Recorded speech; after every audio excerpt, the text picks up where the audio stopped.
when we finally got to the bottom of it, the answer through that bone marrow biopsy, turned out that 90% of my bone marrow was cancerous. And you wouldn't have known. I wouldn't have known. In hindsight, maybe I was a bit fatigued. If not now, when? Recognizing the fact that my time on this planet is finite. What do I want to get done? And who do I want to do it with? Early detection of anything is better than a late detection, right? Go to your doctor, get your blood test. You might be feeling fine. I was feeling fine.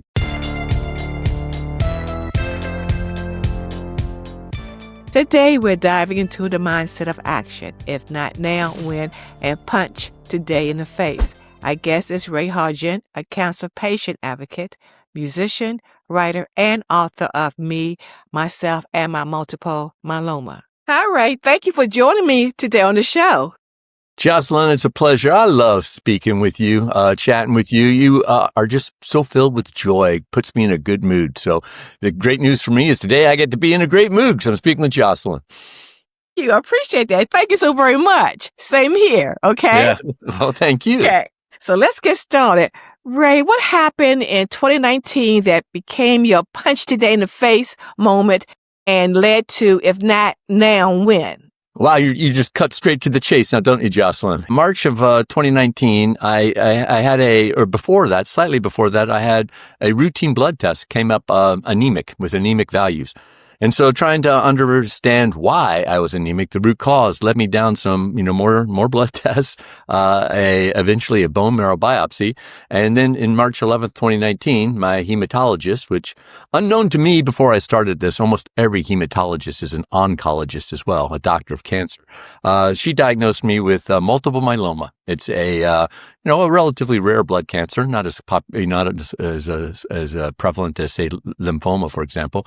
It's an incurable blood cancer, and yet a treatable blood cancer. And so, Jocelyn, that was an inflection point in my life, and in kind of struggling with the diagnosis to begin with. It just kind of led me on to a journey with a growth mindset, a journey of discovery, not discovering so much about my disease, but discovering more about me as an individual and how this disease impacted me and how I wanted to live with this disease. And that led in time to, little sayings, little mottos that serve as motivation for me. The first one is, if not now, when? Recognizing the fact that, my time on this planet is finite. What do I want to get done? And who do I want to do it with? And then, seizing the opportunity of each day. And that led to punch today in the face. The idea that, I want today to know that I was here. I want to use up this gift of today as best as I can, and to, propel myself toward my goals, my objectives, and the things that mean the most to me. Does that make sense, Jocelyn? Yes, it does, because sometimes I used to think, okay, I do it tomorrow, I do it next week. But now I would say, if God willing. That's what I say, if God willing. Yes. Because who knows what happens tomorrow, today, any second. You don't know that. Yeah, I have a good friend of mine who says, God willing and the creek don't rise. Yes, I have a friend who would say that too. Yeah, and we know that intellectually, right? We know that tomorrow's not promised. Let's make the most of this day. Let's not put off into tomorrow what we can do today. Those are easy sayings to do, but when you can really internalize that, really live it, I think you find that you live your life more toward your values, more toward your purpose, more toward your meaning. And I think that, sometimes those confusions cause a great deal of conflict in our lives as humans. It's like maybe we don't clearly understand our purpose. We kind of going through the motions for a long stretch of time. I mean, it could be decades. A lot of people find it in their career, right? It's like, they turn around, they look at it. I've been 20 years in this, and it's not really my passion. This is my passion over here. This is what, aligns greater to my values, and they, try to make a pivot to something that's more meaningful for them. Gives them joy, gives them peace and peace of mind and satisfaction. I know this pastor, he's deceased now, but his wife was taking care of him. And we all thought he was going to go first, but she went before him. She passed before him. And you don't know. You could be talking to someone, and they could be healthy as I don't know what. And then you get a call, Ray, so-and-so passed. Wait a minute, I was just talking to him or her. I was just talking to them. And they had a bill of health. Things like that happen. Yeah, You and it's just worse. don't know. It's worse when you're just like, I was just thinking of him. Yes. As opposed to, what you said, I was just talking to him. It's like, how many times have we, because we take time for granted, we might take people for granted and relationships for granted where I'll catch up with her next week, because, right now I'm busy, I don't know, answering emails or something like that, something relatively trivial. Hopefully there are moments in your life when you realize that maybe you're a little bit off course, and you can course correct. Now, for me, it took a diagnosis with a serious illness, and I was just speaking with someone the other day who had a health scare, but it turned out not to be. She was going down a diagnosis was maybe she was going to be diagnosed with cancer, and she was scared about that, and so. Her name's Fran. She's a friend of mine. And I was encouraging Fran. It's like, Fran, revisit what you experienced a couple of weeks ago on an emotional level. Because in my case, it was good news, bad news. Good news is you got a little direction in your life, Ray. Bad news is you've got a health condition, an incurable blood cancer to go along with it. But with Fran, it's like good news, good news. Good news is that you had an opportunity to be introspective and evaluate what was important to you and what this would mean if you had cancer. But you don't have cancer. You've got something else that is quite manageable. This is good news, good news.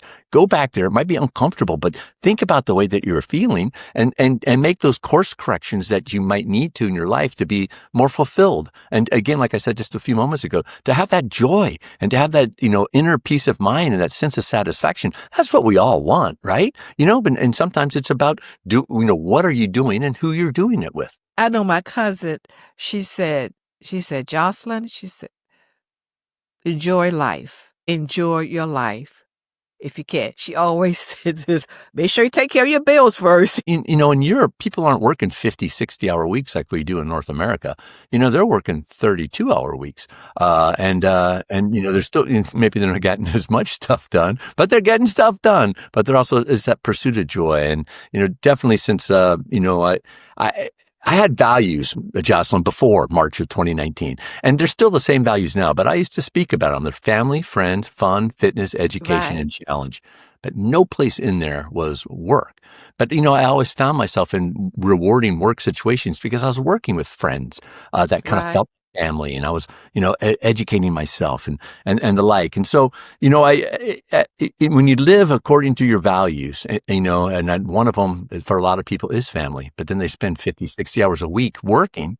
It's like you're in conflict there, right? You actually spend way more time at work than you are with family, and you feel that conflict inside. I value my family. I talk about my value of family. I really believe it, but I'm not living that way. I'm living my way with work, so how can we find that spot in life where everything gets accomplished? Because we can accomplish everything. Not either or. I met this gentleman. He was bought this big house, big beautiful house, but his brother said he working all the time. He doesn't have time to enjoy. Sometimes people do things for show. Mhm.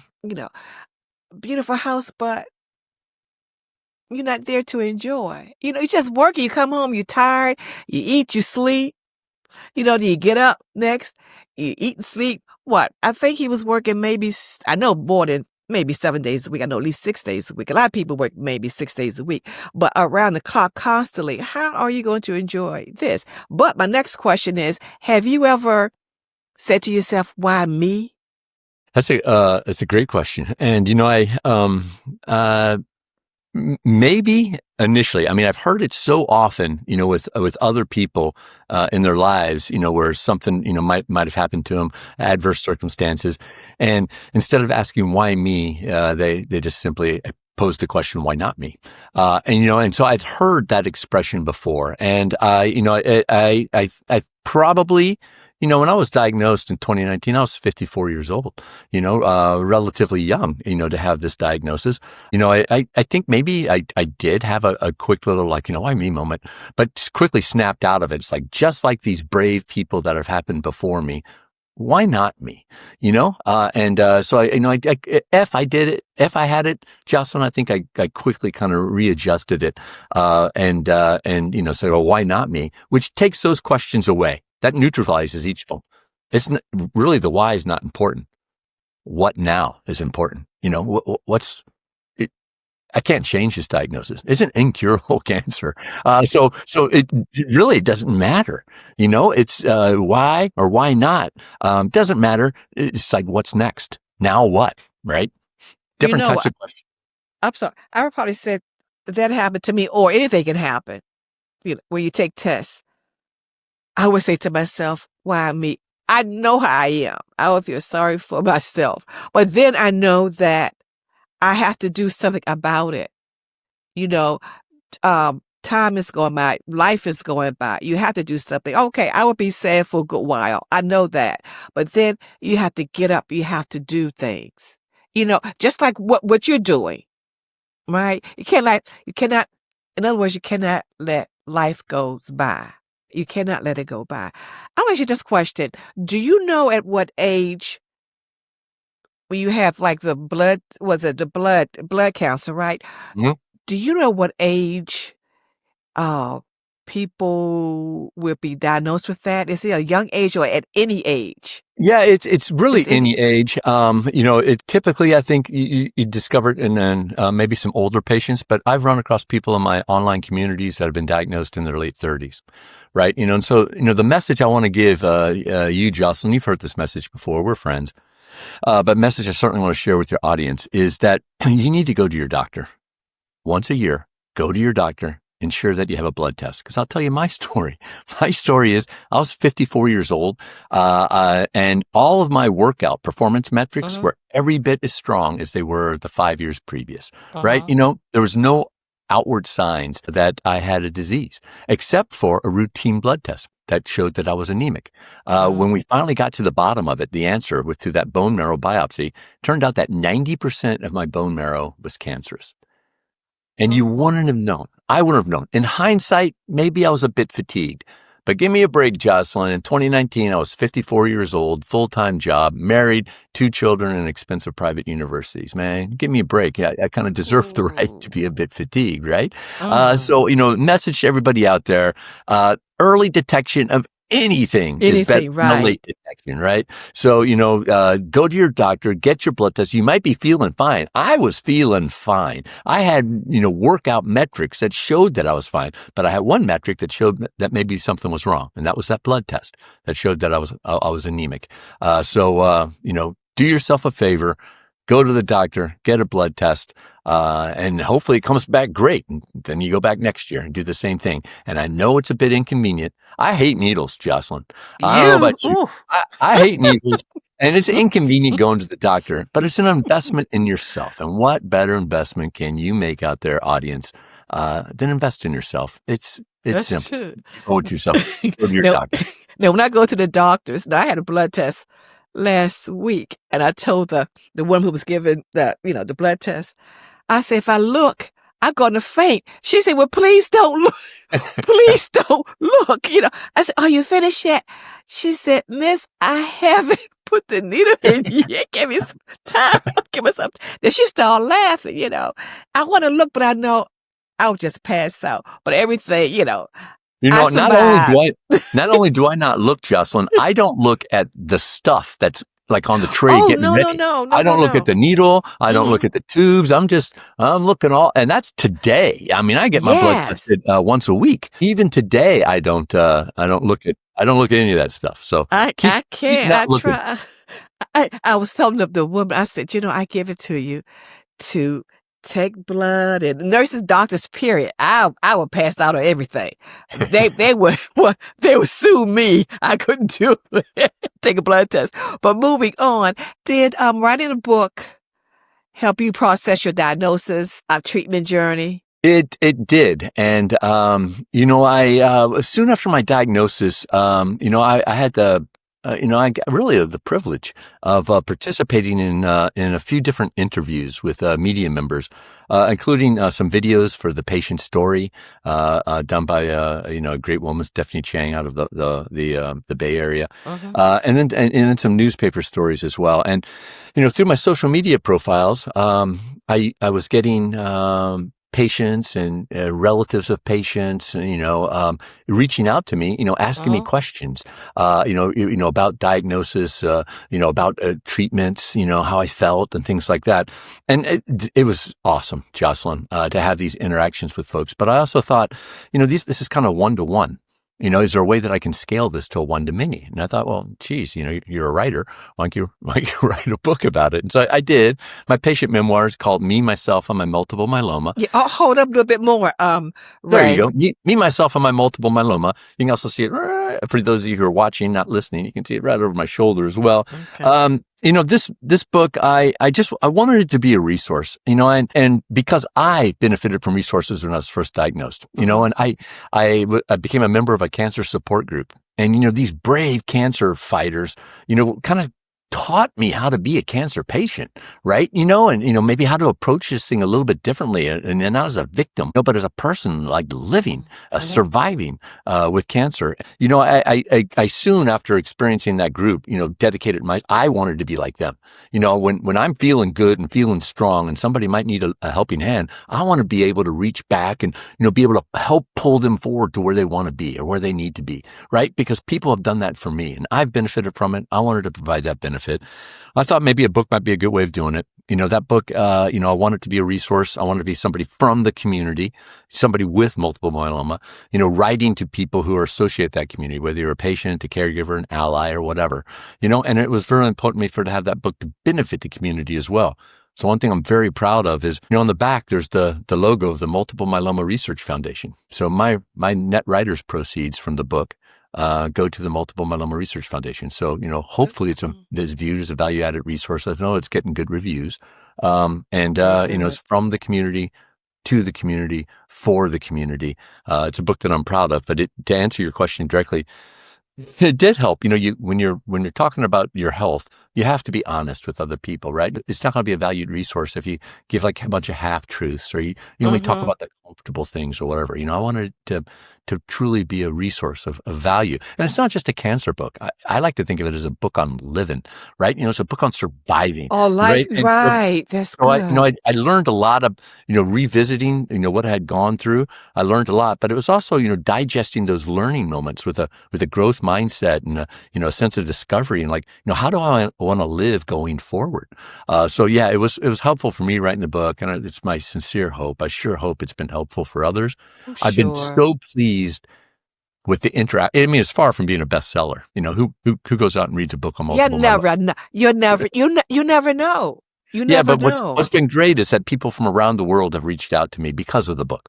So I've That's had these true. these patient interactions with people from New Zealand, Australia, South Africa, Turkey, Egypt, of all places, Iran, throughout the United Kingdom, throughout the United States, and See? Jocelyn.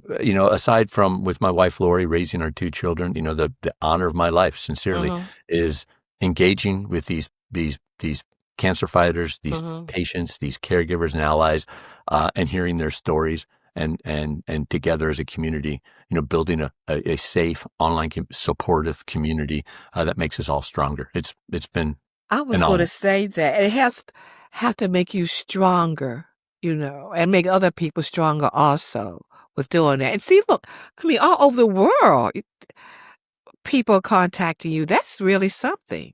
It's cool, and I love it when I had this instance fairly recently where a guy reached out to me via direct message on Instagram, who he had recently been diagnosed. He was scared, but he didn't feel comfortable talking to either his wife or his children.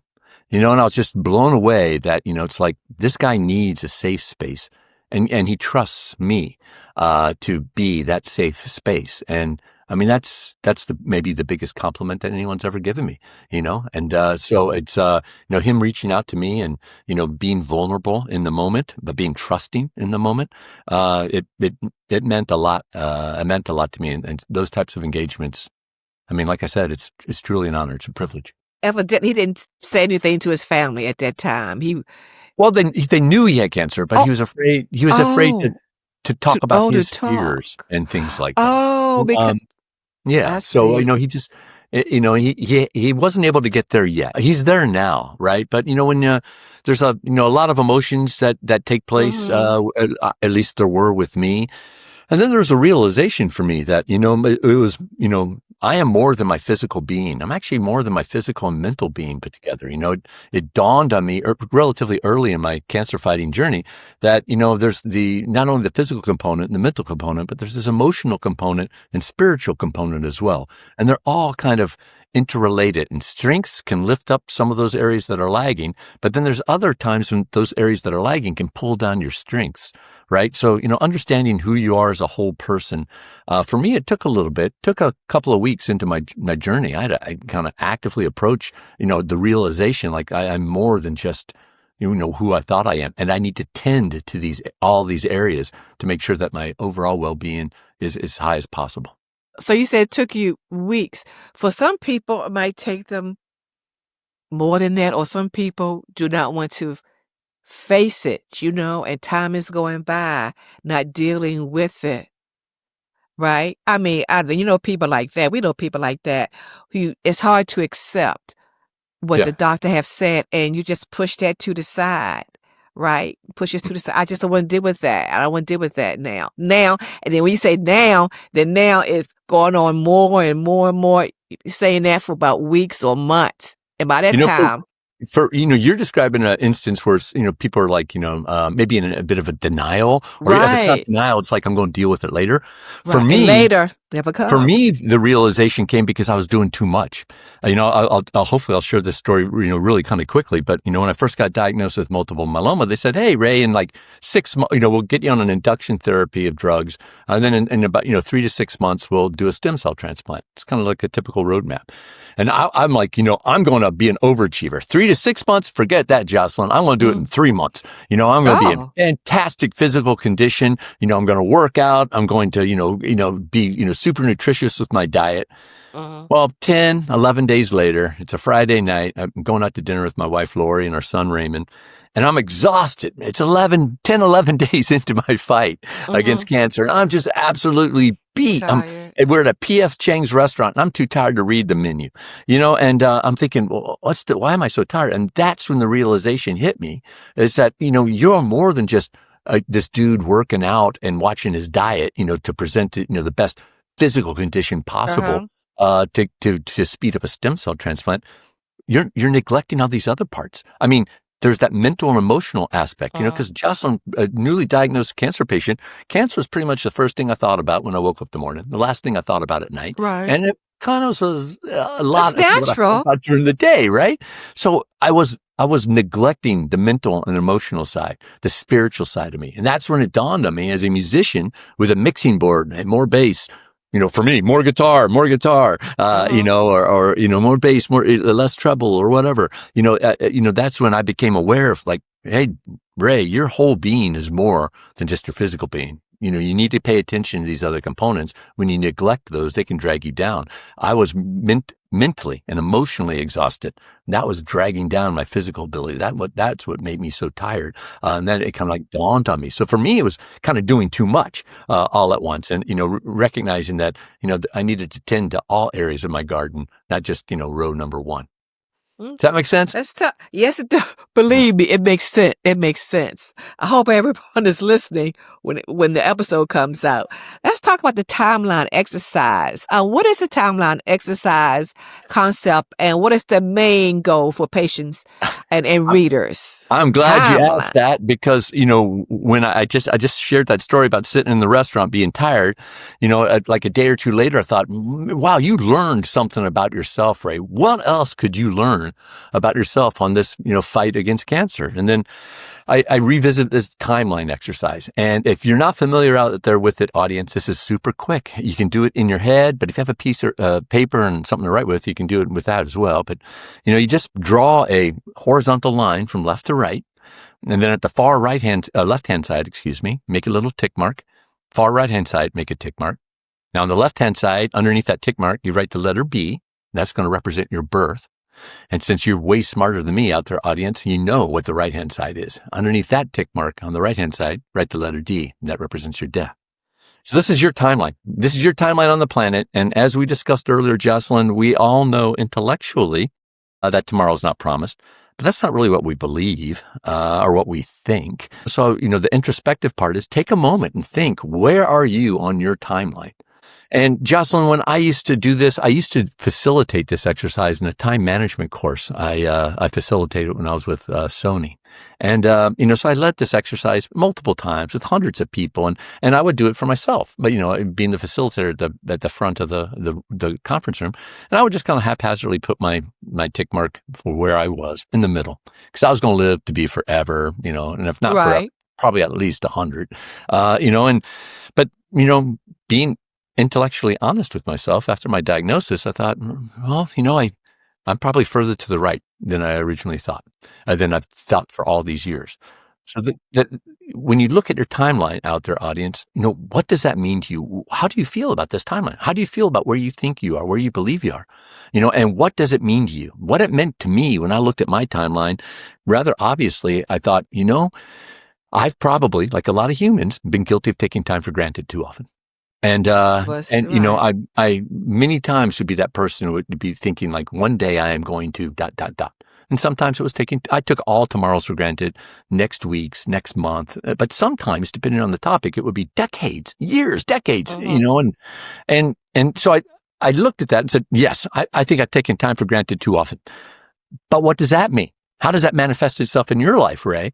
And so I want you out there in the audience to do that as well. Your initial reaction, but what does it mean? How does it manifest itself? And for me, it was rather obvious, Jocelyn. I took people and relationships for granted because I took time for granted. If like I said earlier, if I have my dear friend Jocelyn, I'm thinking about her, but I'll talk to her later in the week. You know what? Definitely next week I'll talk to her, and then days turn into weeks, turns into months, because I'm taking time for granted. That's the root cause. So, for me, I'm always looking for a motto to put on the back of a shirt. So when we're playing at gigs, I can make more money Mhm. by selling a shirt with a band logo on the front and a cool little saying on the back, and that led to what we've talked about already in this episode. If not now, when? And punch today in the face. And those are I, motivational sayings for me. I was just something. If I know I have people have said this, I know you've said this too. Oh, about 2 or 3 years, I would like to do such and such. And I say to myself, Lord, I hope I'm here, Yeah. because, Hope I see it. because you don't know. I hope I'm here. And blah, blah, blah. You just don't know. And I think about that more. I'm older now. When I was younger, you think you have all the time. But now I think more about things. You know, we all have people who have passed, before us and all, and it's just something. I just think just like, okay, for instance, just like when the clock goes off, this is what I say to myself. Well, the clock didn't really wake you up. God wake you up. He woke you up. That's the way I see it. But I know it's just as I got older, I think about death because I go to a lot of funerals and sometimes I just cut back on things. Now there are people I know who have medical issues, but I don't know if they're putting on a front, but they seem to be better than someone who's healthy. Maybe just like you, your mindset is different now. Your mindset is different from where it was before, right? Because hey, you can live past all of us, Ray. No one knows. Yeah. But No one knows. if you're doing things that, for me, looking at my timeline, helps refocus me. It's like, what are the things I want to accomplish and who do I want to do it with? And it goes back to, some things I've said earlier today in this episode is that, when you concentrate on those things that mean most to you with the people that mean most to you, you're just naturally going to find a greater sense of peace, a peace of mind, Mm-hmm. joy and satisfaction, right? And you live that. So, maybe some of the people that are putting on a front, and they're really not feeling that way, but maybe it's not. Maybe they've had a inflection point in their That's life true. and they're just doing things more, and they come across as, being so much more with it and joyful than the person who's like, man, I really would like to do this, but all day long I've got to deal with a bunch of emails. And, they don't find that rewarding. And Oh, so you see it later, when they're off of work and they're kind of worn out. It's like, well, what I really like to do is interact with people verbally, and, provide customer service that way. But I find myself in meetings 7 hours a day and then answering emails for the other 3 hours of a day. And I, never really get to do what I really like to do the most. And that is meeting with customers or whatever, So yeah, if, I'd encourage everybody out there, do the timeline exercise. If you didn't just do it along with Jocelyn and I on the show, uh-huh. do it for yourself, because it's learning about yourself. And then when you learn more about yourself, you're honest with yourself, very introspective journeys of discovery about yourself. Right. Then you can start making these course corrections that just help you feel more fulfilled.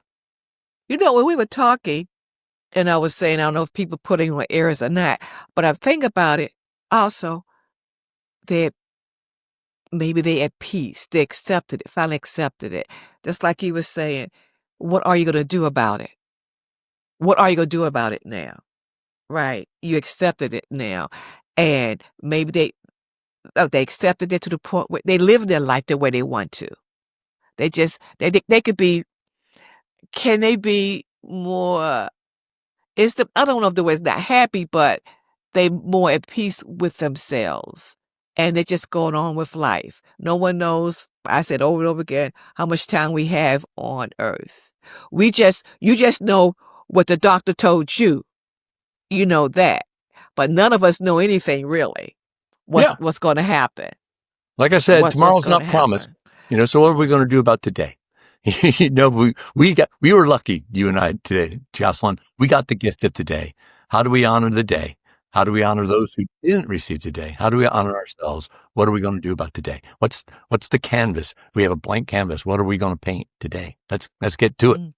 You know what's scary too is, it's a little off topic in a way, but a lot of the young people are dying, either by suicide or murder, whatever. They dying off. More of them are dying off. And I think about that also. They don't have a chance to live, and babies are dying. They never had a chance to live. But we are here. And well, You know. and to reinforce my message earlier about, go to the doctor, even if you're feeling fine, get that annual checkup, have your routine blood test. We're seeing an influx of growing of cancers growing in younger populations, particularly Yes, like colon cancer, intestinal cancer, breast cancer, and others. So it's not just an old person's disease, right? that's right. It is an everybody disease. That's So no right. matter how young you are, how you That's feel, right. owe it to yourself to go to the doctor. You got that right. You got that right. That makes you this question. You talked about music a little bit. How does music help you cope with the disease? Do you write a lot of songs? You know what I mean? Yeah, and you said, for me with music, you said the magic word, cope. Everybody needs everybody needs coping mechanisms in their life. Right. We have a lot of stimuli that come with us. What is your coping mechanism? Do you like to read? Do you like to watch a movie on TV? Do you like to, hang out with your partner, or whatever? We all have these coping strategies. For me, there's the coping strategy of music. I've been a musician for a lot of my life, off and on, but most of my life. Whether it's performing, I love to perform, whether it's, solo by myself or with my partner, Scott, in our band called the Chronic Padres. That's coping, to just going out there. But then there's also the writing aspect of it, and writing music and creating your own original music, some of which has nothing to do with, my growth as an individual. It might be a song about surfing and the beach or something like that. But then again, there's other songs that, deal with, a sense of gratitude, for example, the gratitude for my community, the gratitude that I've been able to find and express since my diagnosis that I think I had trouble discovering and expressing before my diagnosis. So, a big change in my life there. And so, yeah, music is For me, very helpful coping mechanism. And sometimes it's directly related to my health and to my multiple myeloma. And other times it's, just a coping strategy because I'm doing something else. I'm writing a song about love or, writing a song about loss. But yeah. Thank you for asking. It's a coping strategy for me, but we all have those coping strategies. And, one strategy I like is writing. And a lot of people have that as well. I know a lot of folks who journal, right? And basically diaries for, the lack of a better word. And that's a great coping strategy for them. What's next for you? How can people find you and purchase your book? You can find me anywhere on the social networks with my name. It's Ray Hartjen, RayHartjen. If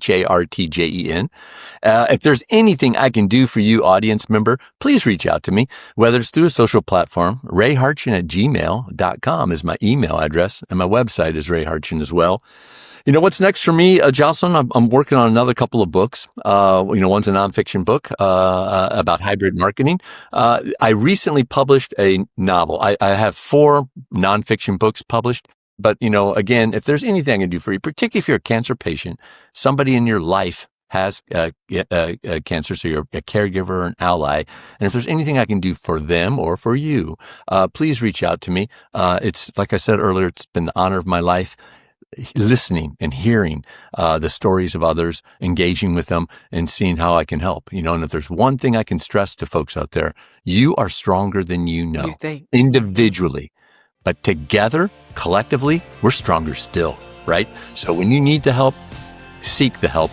When you're able to provide the help, provide the help. We're all in this together, Jocelyn. We all get something, right? So, how can we together be stronger than we are individually? For our viewers at home watching, if you like what you see, subscribe to the Jocelyn Moore Show. Want to be a guest on our show? Go over to our website, www.jmentertainment.info. On the homepage, click on About and follow directions to be a guest. If you have any questions about today's show or past or future shows, just click Contact on our website and submit a message. Thank you for tuning in, and until next time, take care and keep watching.